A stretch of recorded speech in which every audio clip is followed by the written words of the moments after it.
what one could say. One could say, perhaps. A lot of it had to do with this jungle matchup. We know that Gryffinn has a great amount of respect for Inspired, and Inspired has a great amount of respect for Gryffinn too. Like, he was like, you know what, Gryffinn does the right thing. The execution might be a little off. He does the right thing wrong. And I may have read you like a book, but so yeah, I'm really curious to see how these two go up head-to-head now, because I feel like Gryffinn has learned a lot from facing Inspired and Blabber, and we've already seen it in his game. He'll definitely be looking forward to this one. I'm watching Isles, though. You see that? Like, we need Isles to wake up. He definitely looked a little bit asleep still. It's past 2 p.m., so hopefully he's a wide awake. Past 2 p.m. Wait, is that morning? Yeah, is that gamer hours? Gamer hours. Are you talking about gamer hours right now? It's well past 2 p.m., so he should be awake. Okay, all right. Fair enough, fair enough. It's well past 2 p.m., so he might just be waking up still. Let's go ahead and clock where we are in the draft, as Karma, Jarvan, and Caitlyn have been banned out by LYON. FlyQuest banning out the Varus, Xin Zhao, and Pantheon. It's Nocturne and Lucian drafted by LYON, while FlyQuest have brought themselves the Orianna, which is almost always banned, and Senna and Nautilus here for the bot lane. Orianna, when you're giving it up, though, you know you want to attack a low mobility carry in the side lanes, and they already have the Nocturne, so maybe they go with the Saint Akali or something like that to put the extra pressure on Orianna. Of course, the Jarvan, was banned out. That's a super common one into it as well, but definitely like this look already with their early Nocturne. Man, I'm not gonna lie, I hate it for Lucian. The fact that he's one of the only characters in the game that canonically has a wife, and the only people he will lane with is a kid, a fish, and like some mustache guy from the snow. And now he's going up against it. Yeah, and now he has to divorce his own wife in the bottom lane. Yeah, and I expect we'll be seeing, we've talked a lot about how new Static Shiv works super, super well with Senna once she's able to lock that in. Speaking of, we do see the Akali already taken off the table because it was previously such a playmaker for Saint. I do want to call out, though, the first game of that playoff series between LYON and Fly, Inspired was on the Nocturne against Griffin's jungle Gwen and had a really, really strong performance. This is a pick that Inspired is so comfortable on. He has such side lane control with it. So we'll see what else they want to lock in for their solo laners. Yeah, I mean, I'm definitely expecting them to pick up, Saint to have something to be able to attack the Orianna and then save their full counter pick for Castle. They talked about, Inspired even talked about after last week about how, yeah, they had practiced the Rise flex pick, counter pick, but it was actually meant for Dhokla and not Castle. And so it was like, I actually don't think Castle has actually played much of this matchup at all. So hopefully this time around, they get him a counter pick on, something that he has. One of his chance. Yeah, put practice on, and they can utilize that fifth pick for top side effectively, but should be something here for Saint to put pressure. There we go. He had an amazing Sylas game last week and picks it up again. The Sylas and Nocturne, we have a highlight clip of them on those champions, so they're going to run it back. So normally when you pick Sylas, you have a high value ulti to steal. You're thinking like Alistar, you're thinking Gnar. I'm looking at Nautilus, Senna, and Orianna. Do any of these feel like they're at that same level of value, or is it more preemptive? I think it's more preemptive, but you still can, grab now public execution, but also there's obviously Shockwave to kind of do we talk about how well Nocturne Orianna go together. You can still pull off that combination, having stolen the Orianna ultimate, right? Yeah, exactly. So there's a little cheat there. I just think it's also something that Saint had such an incredible game on last time. He was so good on that Sylas in tandem with the Nocturne. Yeah, Nautilus ult looks really good to me right here for him. See if he can grab the Nautilus ult for the point click CC and the engage. So rounding it out for FlyQuest with a couple of extra carries here, extra carry power locked in at the end. Okay. Gakgos, we have run probably 7 times the success rate of Gakgos on carries versus on tanks. Yeah. And so this is a good look for FlyQuest to have him on a carry, and they're just going to do the Sion into it here for Castle. So not a super exciting 5th pick, but it is very, very useful. You know, you often always get the utility in the front line here out of Sion and just kind of weather the storm of Jayce early lane phase. But the pressure is on for Cryogen because he is really the only engage on the side of FlyQuest. This is one of the things, I brought it up yesterday, I'm going to bring it up again now. When a lower ranked team fights a higher ranked team and does not draft engage, I am mad. I'm pissed. Because you have to pick fights. And they have so limited tools to do that. I wish the people could see you just because you're so emphatically being like, I hate when LCS teams do this, right? I'm mad, Emily. And then the challenge is, okay, we talk about how powerful these kind of poke compositions can be. You can play with fog super, super well if you're set up well around objectives with vision. They are a little bit, in my opinion, more difficult to play, though, for the reasons you've already said about lacking engage. So, well, even though they have, you know, made it a little bit easier to dodge Ambessa ultimate, it's still really good, and you can definitely deliver these shockwaves. So I think they do have quite a lot of options here on FlyQuest, and a lot of utility as well. Well, yesterday, we saw the battle at the top of the table between Cloud9 and Team Liquid. And Team Liquid was ahead 7,000 gold before 20 minutes, and they lost because they had no God-blessed engage. So, what I'm looking at right now they have Nautilus and Ambessa and Orianna Shockwave, you know, they got some. We're giving you a massage flowers. Here we go. Oh, God. All right, here we go. My match of the week. This is Emily Rand's match of the week. And bang, bang, bang, bang, the first time I've ever casted my own match of the week. Ooh. Well, guess what, Emily? You're the star of the show now. Let's see what we got going on. As down here in bottom lane, immediately we are scrapping at level 1. And that's what we expect here. You know, the fight for priority over the brush on the bottom side. Lucian and Milio getting control here. Quite nice. This Senna and Nautilus, if you can put some extra pressure here, keep the Senna stacks fairly low. Both junglers are pathing down towards the bottom side. So Nautilus lane is looking to try and get some hooks and some plays in here to soften them up. Maybe they can get some extra visitation from the jungle pressure, but early wards here on Raptor camps as well. We'll be able to see these clears, and of course, Nocturne is looking to remain very efficient in keeping those jungle camps on cooldown. Yeah, and I mean, last time, one of the big things that kind of tipped a lot of these matchups in Inspired favor was how well they were able to track Gryffinn in his early jungle pathing. So I really love that ward going down at Raptors. Is going to spot Inspired right now. This is interesting. Yeah. This is a great graphic. Yeah, this is Inspired talking about how Gryffinn has a good idea for the game, but not quite the right execution. It's the Inspirazard versus the Griffamelion. He needs to evolve a little bit more. He needs some levels to get to the point where he can equal his opponent, and so far Inspired has just been better. He just has really good game knowledge. He knows what he wants to do in the 1v1 matchup when he's stronger than his opponent and how he wants to fight. I respect him. That's Inspired talking about Gryffinn in this head-to-head. Yeah, I liked how Inspired was very complimentary of Gryffinn, even after blasting him. Yeah. Right, Emily? I think this was immediately even after just pulling the trigger and going bang, bang? Yes. And now we'll see what Inspired wants to do here is he's on that bot side scuttle, and Gryffinn is kind of looking mid. Steve did have to blow his flash. Hold on. Cryogen down to below. Holy moly, it's first blood over to Berserker. Lions 2v2 roars to life. They don't even care about the Scuttle Crab, Kobe. Bottom lane's the name of the game. And a lot of the discussion this split around bottom lane in the LCS has been that Berserker and Isles have emerged as the top dogs, as the best bottom lane in the LCS.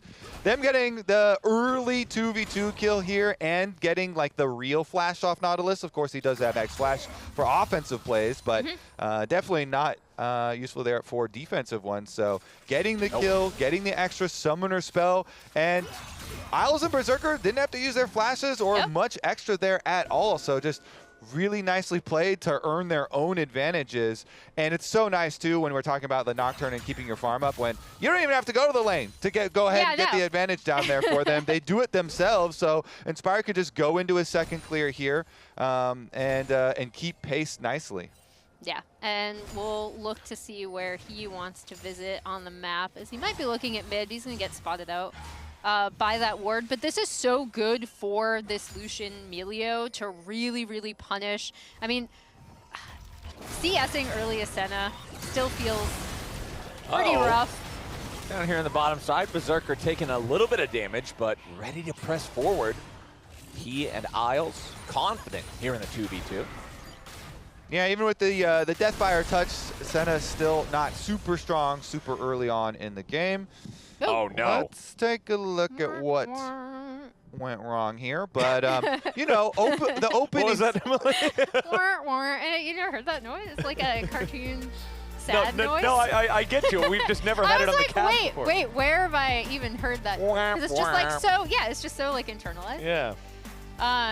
Well, the pause turns the screen the lion colors here. Well, to go with go along with their first blood. It's just more lion propaganda. Yeah. Yeah. But they're off to a really good start. Of course, you know, in the mid lane is one area maybe because they did burn Saint's flash in the 1v1 quad. You know, that was something that you know, was kind of highlighted there. He was able to burn Saint's flash 1v1, so maybe you can try and punish there, but it's still going to be hard. It would have to be a point where Gryffinn like gets level 6 on Ambessa, and they can use Shockwave and Ambessa ultimate maybe to try and punish. Is a melee carry in there in the mid lane, so maybe some options from FlyQuest still possible. Okay, so apparently the pause quad had to adjust some setting in the game, and so we're back to live now. The setting is taken care of. I am very glad it's not a big remake or something like that. I love when it's just a slight tweak, and now we're back into the game. And again, it's a very close game state despite LYON having the 1-0 lead. Yeah, the solo lanes doing great for themselves. You know, of course, jungle, they're both just full clearing and farming, but the solo lanes doing very well early on here for FlyQuest, so they're kind of balancing out the bot side kill that Berserker was able to get and have the early pressure. I mean, the Jayce definitely getting the work done here. Gakgos on his Jayce with the early pressure, getting the CS lead and getting the turret plate fairly early too. Yeah, and that's where, I mean, FlyQuest can look. I'm definitely curious to see both when the junglers take over to 6, where they're going to be using those ultimates. First, in particular, the Nocturne, as we see them both appearing on the bot side. Exactly, both junglers hovering this bottom lane. Because the bot side crab is the level 6 crab right by Dragon. This is old friend. This is the thing at the beginning of the year that Gryffinn and Blabber and Inspired and everybody's just sending everything for this crab. Okay, brace yourselves, ladies and gentlemen. The battle for the crab begins now. Inspire going to be targeted here by FlyQuest as they full send after the Lion jungler, but Gryffinn is in danger. Inspired staying alive for now, but the dragon ultimately kills him. Massu taking the kill credit on that one, but he now dies to Berserker. The fight rages on as LYON continues pushing forward. FlyQuest retreating. Quad down to 150 HP, but he will not die. Uh-oh, it's looking kind of scary for FlyQuest because Berserker got another kill. They did end up killing, you know, Inspired, but Massu had to flash in to go get that. So then they're fully committed, and it also means the crab lives. So they go for the jungler. So right out of the brush here, FlyQuest, their plan, focus on Inspired. He flashes into the dragon pit, and Gryffinn tries to follow him first, flashing over the side. Then Massu's like, okay, don't worry, I'll finish him off. There's no way out for him in the end, and the extra kill going over to Lucian just means that the bot lane priority and problem is going to get worse. Okay. It's fine. Close. I think I misplayed. It's fine. Okay. Jungle no flash. They're immediately on to the next thing, which I think is good, right? Like, I feel like whenever we do have a comms listen-in for FlyQuest, they're always like, okay, my bad. Like, we go forward, right? Yeah. And that's been a huge strength of this team. I would say their greatest strength, as identified by like people including Inspired himself, where he's just like, they're so annoying to play against, right? Because they'll keep coming at you. They'll keep trying things. And I think their ability to kind of move on from their mistakes is a huge benefit. And they had good setup there. You know, everybody with, you know, vision control here up on the brush, in position to try and focus fire down one target. And, you know, unfortunately, Nocturne has a spell shield, and also they weren't able to fully complete on the extra damage before chasing on in. So they did have to give up a decent amount. The ramifications of that we'll see, because it does mean Berserker is going to get to a fairly early like Essence Reaver spike. And hold on. Inspired making the move here in the mid lane, finds the fear onto Quad. However, the Orianna is just fine. Saint now trying to escape. Cryogen reinforcing his mid laner, making sure this doesn't result in anything. Yep. As we see, both mid laners surviving, backing off. As Cryogen's getting a good deal of vision down around this Drake, and actually the end result of all of this might be that despite the bot lane pressure that LYON have been able to apply, with Inspired seen on the top side of the map, maybe FlyQuest could see a window to try to take down this first Drake on the bot side. yeah, Inspired right now working through some of the grubs. We'll see how many he decides to finish, and looks like should be able to get all of them on vision here for FlyQuest. So they were watching the entire time as well and can move on down to take said dragon. And as we see, yeah, Ambessa's already there. It's Timon and Pumbaa for Inspired. He is munching grubs all day, all night, feeling good, feeling right. It's just nothing but grubs for dinner. This man is happy eating them things all day long, as FlyQuest will take over the bottom side of the river, will take over the Dragon Pit early on. But Emily, Kobe, this is 9.5 minutes into the game. That's Dragon number 1. That's a very late first Drake. It's late, and it also, again, because LYON have been the ones until that kind of crab kerfluffle in the bot side river the crab happened. fluffle? Yeah, the crab fluffle. We'll go with that. We'll bring out one of like Azale's portmanteaus here. It's actually pretty big that FlyQuest get that first Drake, right? Because they were not the ones with the bot lane pressure. It was this Lucian Milio from Berserker and Isles. So that's actually pretty big, because you would expect LYON to have complete control over that objective. Now, LYON are also a team that has been known to give up early objectives, as Saint has to blow flash again in mid lane. Quad's really been applying a lot of pressure on this Sylas. Yep, certainly has. Keep him flashless as much as he can. It is the real test for me for FlyQuest is going to come in the mid game, because LYON have very, very good flank angles and good engage here. It's hard for their comp to deal with the Sion ultimate. When Sion is coming in and you get the Nocturne ulti kind of like hiding Saint's position for a flank for Saint as well, the dive is quite strong, and the only person that really wants to like stand in front and soak a Sion ultimate is your support Nautilus, who also was kind of even further behind, so is going to be a little bit extra squishy early on. And so when you get to the point where this LYON team feels comfortable to go for their heavy engage with Sion ultimate, Nocturne ultimate, and Sylas coming through for flanks, they're going to have to be very wary of their positioning. But here's the swap up to top side. The E slow does not hit onto Gakgos, so should be just fine. Culling for culling damage. Yep, 40%. Spam the emotes, it's all good. The cat with the guns.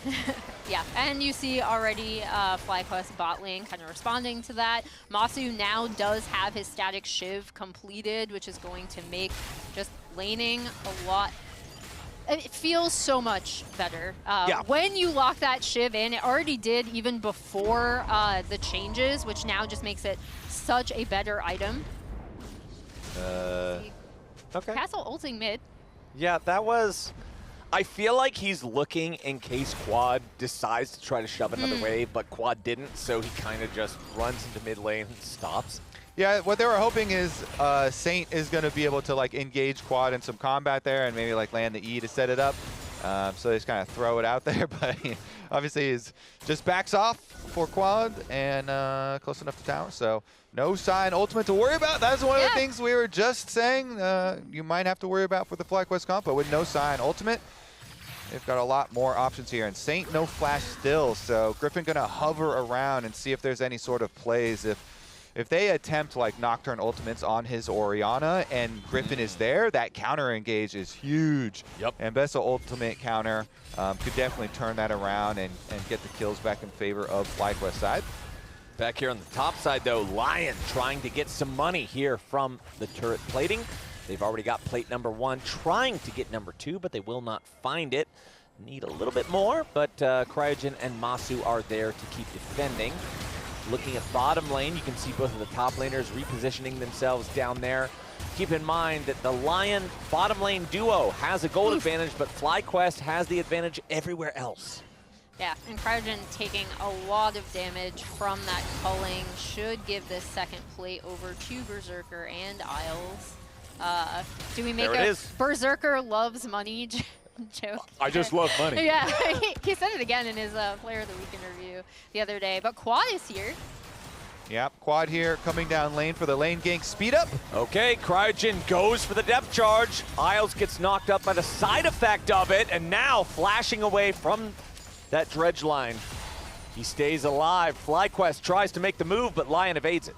Cool, I like, you know, it's a trailing lane gank from the Orianna when they're doing their rotation over, doing the swap to have Ori go top lane. And yeah, it's a Nautilus flash invasive, but you got Milio ult and Milio heal and flash for it. You know, Berserker getting out of range fairly quickly there, so he got to safety, but support may be a bit more vulnerable. And as we're going into the mid-game, reminder, as we're hitting the midpoint of the League of Legends competitive season, Spring Finals tickets are on sale right now for the Mullet Arena in Arizona, June 13th and 14th at Tempe, Arizona. Get your tickets now. You can scan that QR code on your screen to go ahead and get out there. It's one of my favorite things that we do all year long. Road shows are the best. Hope to see y'all there. And I hope to see these teams there as well because they're fighting to be a part of that weekend. They certainly are, and these are some of our most exciting teams. FlyQuest here, going for a play.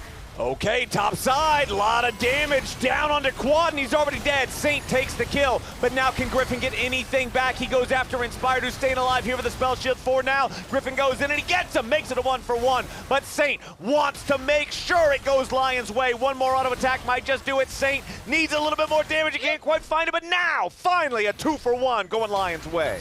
And that's actually really big because until recently, it was Quad who was ahead in that lane, right? Now Saint is now 2-0-1, takes the lead in that lane, should be able to take over so many more of these fights. And Orianna, the biggest vulnerabilities are always towards the later stages of the game when you're in the side lanes. This isn't even that stage, and he actually, he teleported back up for round 2. Quad wants revenge! Uh-oh, Quad going in.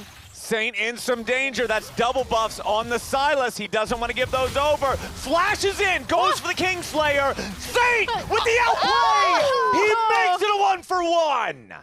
Oh my gosh, Saint on the Sylas. He's so comfortable on it. That was by the narrowest of margins that he ended up being able to trade that 1-for-1, really huge, with Quad trying to take advantage of the fact that he was still so low health up there. Yeah, I mean, the first play, they're like, okay, we're going to enact our plan of attack Orianna when she's in a side lane, and we're going to Nocturne ultimate and go up there for the 2v2. Gryffinn, though, he had done this several times where he's hovering around. He knows they want to make play on Quad, so he was there with the control ward. He's there for the counter. They still delete Quad, though. They still delete the Orianna. Gryffinn getting the counter as Inspired tries to flash away, and he flash follows. Still going to be advantageous, of course, as you know, for LYON in the end, chasing down the extra kill. But then the repeat as well with the teleport back. We're winning. They don't have damage, I think. Just fight.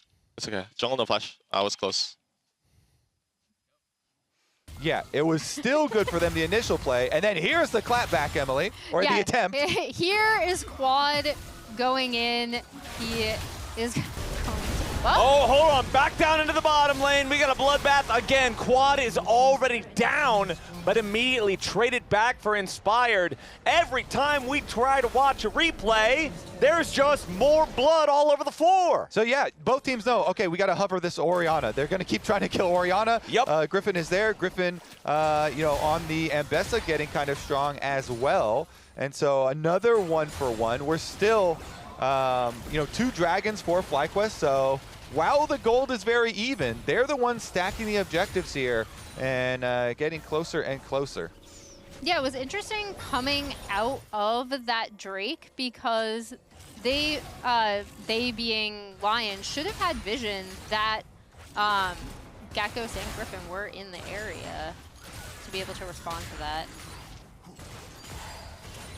Okay, Massu pushing out the mid lane wave here. 2 minutes until Baron, 4 minutes until the next dragon. 2 dragons so far for FlyQuest. So if they can get that next one, we'll give them a good advantage for the rest of the game, pressuring Soul Point against LYON.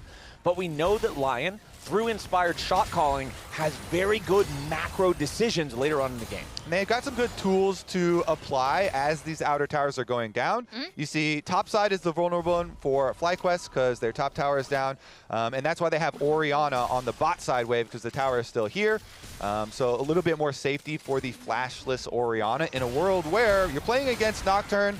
And even the extra Sion ultimate goes a long way too when you're trying to play the longer lanes here for LYON. So they just plant Berserker in mid lane so he can get his mid lane priority and then look around for some Nocturne ultimate plays for themselves as FlyQuest are trying to get all of their minion waves. Little invade here as they're syncing up with Cryogen and Gryffinn. Okay. FlyQuest going in for the invade. They find Inspire, but that might not be the right target. LYON ready to strike back, but Inspire already down to 40% HP. Castle makes his flank attack. He's in the middle of everybody. Saint enters the fray, has the stolen Orianna ultimate, and Cryogen is already down. Berserker under pressure. Gakgos trying to kill the enemy AD carry. Saint killed now by Quad. Inspire 200 HP, jumps into the Herald. Staying alive for now. Castle gets over the wall. A 1-for-1 at the end of a bloodbath. They're not even done yet. Castle's still caught. Yeah, Castle might be in some trouble. They will siege that fortress and Castle falls. Massu hits the snare over the red buff wall, and they're like, wait a second. That guy's going nowhere. Get him. We can still go in on this. The big thing for me is Gryffinn still has so much room to move around these fights as Ambessa. And when you have him kind of going in first, being buffed by Massu, now with Black Cleaver locked in, on top of the Static Shiv, on top of the Black Fire Torch, this Senna is looking pretty strong. Yeah, look at this invade. Okay, so we're already to the point where Castle did his flank onto Sion. Yeah, so this is the just snare, the end.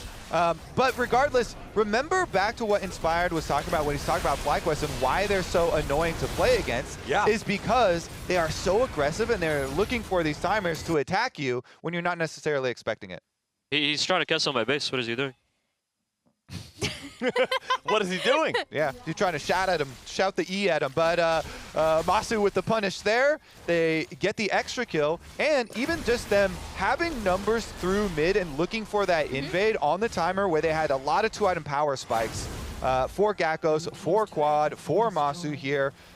Looked really good for FlyQuest, obviously, after all this fighting. A lot of people are catching up to the 2-item power spikes, but FlyQuest now moving very, very nicely here as a squad of 5, grouping up to try and apply the extra pressure.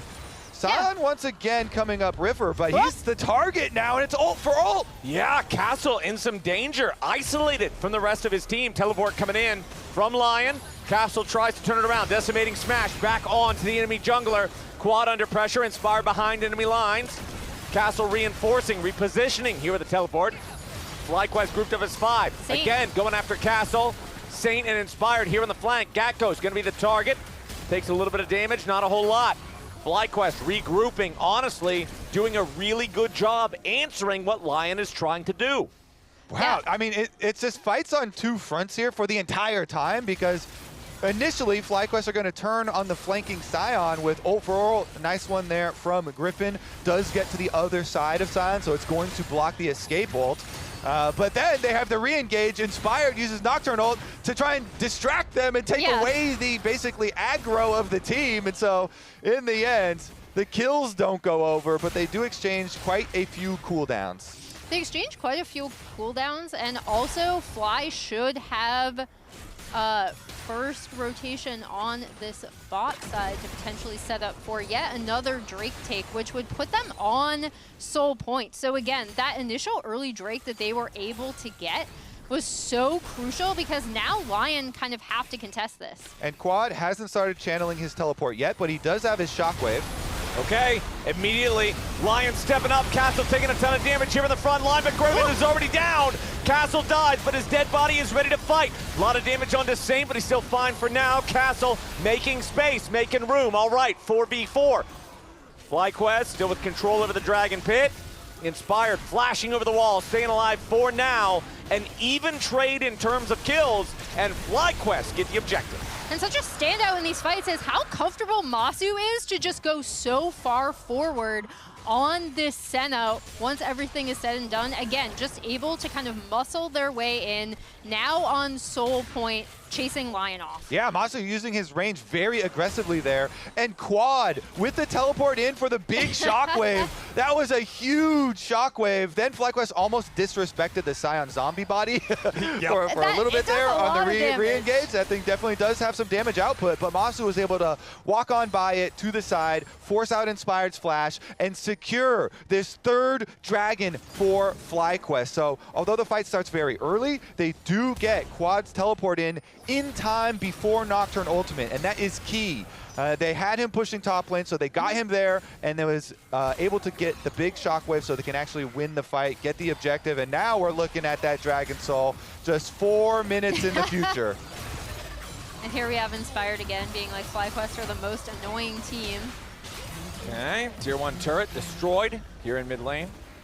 All right, Yeah. I'm gonna go ahead and say it. If it wasn't for Fearless, Sion would be drafted in every single game of professional League of Legends. This champion is not fair. It is not balanced in pro play. It is so much stronger than every other tank, and when he dies, he becomes a carry. But if we didn't have Fearless, we'd see Ashe Seraphine like... No, I'm not saying this as I hate Fearless. I love Fearless because I don't have to see Sion every single game. This character is so powerful. It's crazy. And I feel like every time a team lets him go to the other side and they're like, oh yeah, we have the answer to Sion. No, you don't.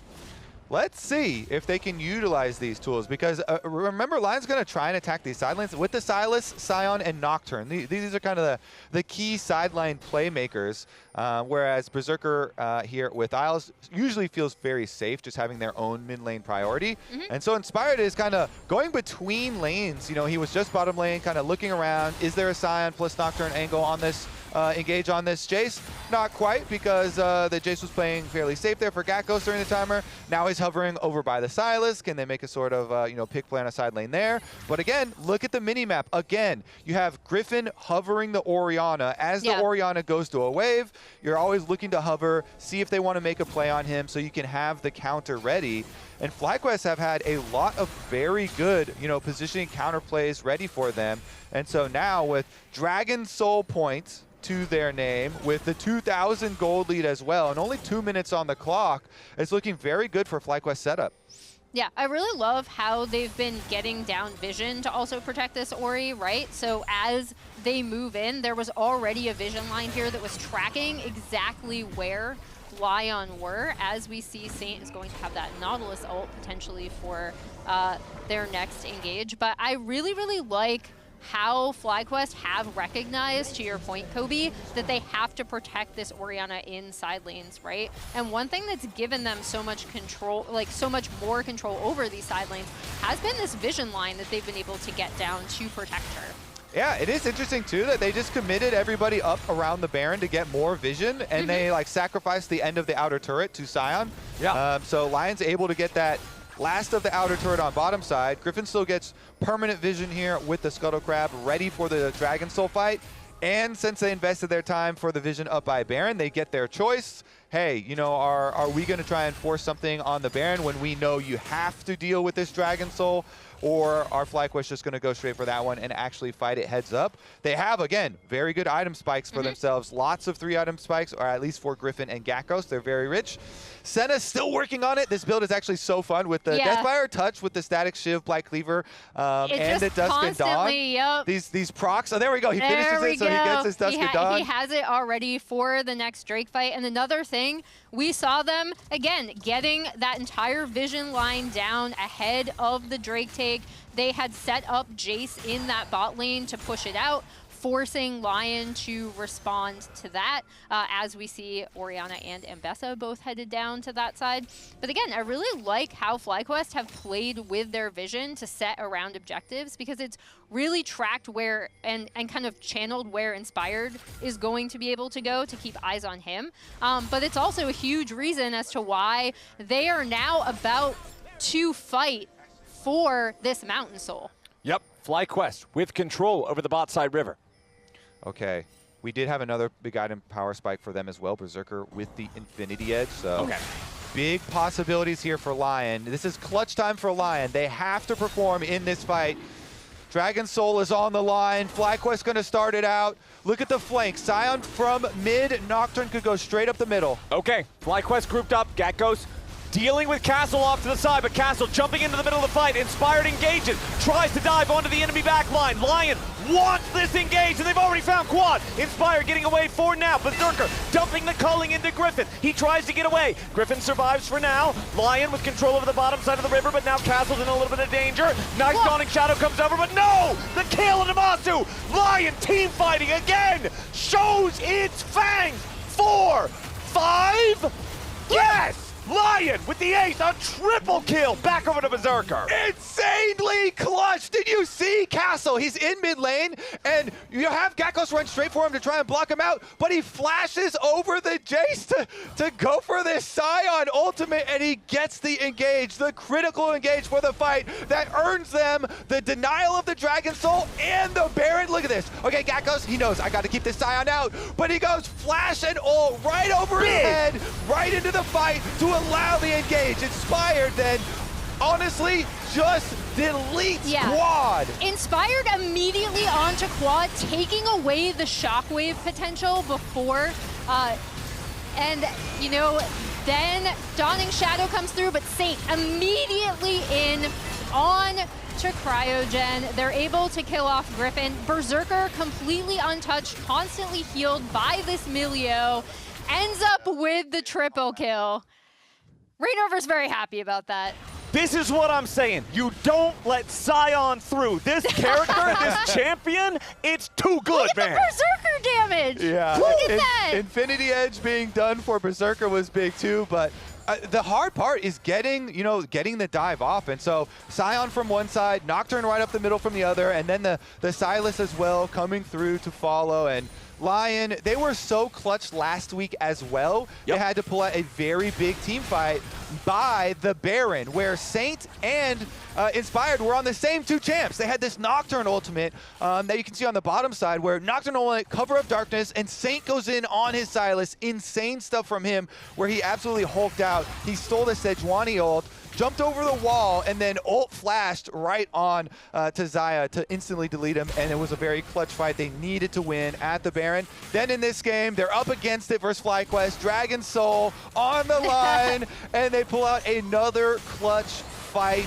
Now they've got Baron. They've got the extra timer here for the Dragon that they were able to take, so looks way, way better. And again, those are the things for this team composition, why we're highlighting the possible dangers later when the map is really open and you can get flanked from multiple sides and you have to deal with this dive, because FlyQuest don't have, you know, great, blockers. Yeah, and as we see, again, LYON with that push, they're going to be pressuring on this top side with Baron. Berserker should just be able to kind of shred through these turrets alongside the cannon minions. Sylas pushing up in the bot side. But yeah, I mean, it was so huge also of Inspired to recognize he needs to delete Quad immediately before he can get the shockwave off. Saint being proto-belting directly into the back line. Saint just seems so comfortable. And to your Sion point, not only is Sion strong, Clayton, however, Castle looks so much more well-coordinated with this team. Again, it's a composition that is really easy to execute, but his frontlining in this has been really, really strong. Yeah, flashing over the opponent to make sure that he gets the ulti into the fight. Berserker and Isles, by the way, both deathless so far, both with 8 out of 13 KP.